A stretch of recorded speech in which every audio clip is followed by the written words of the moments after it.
concern about the fighting. Britain and the United States have called for an immediate cessation of violence in Sudan, where fighting between the army and the paramilitaries has killed nearly 100 people. U.S. Secretary of State Antony Blinken said in a statement alongside his British counterpart, James Cleverly, that they shared deep concern about the fighting and the threat it poses to civilians. Blinken said the fighting had been discussed with allies in the Middle East and Africa, and there is a very strongly shared view about the need for generals to ensure the protection of civilians and non-combatants, as well as people from third countries.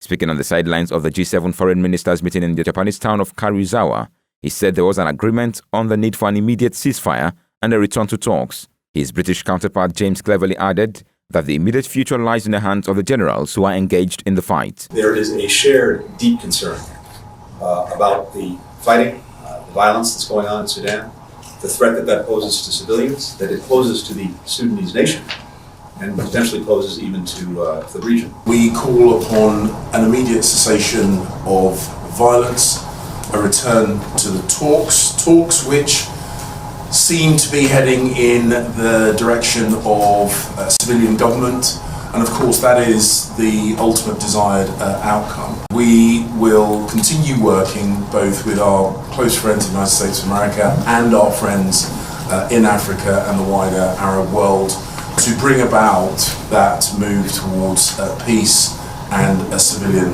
democracy. Clashes erupted on Saturday between the army and the paramilitary Rapid Support Forces, RSF, led by Mohamed Hamdan Dagalo, also known as Hemeti, ripping apart hopes for a peaceful transition to civilian rule.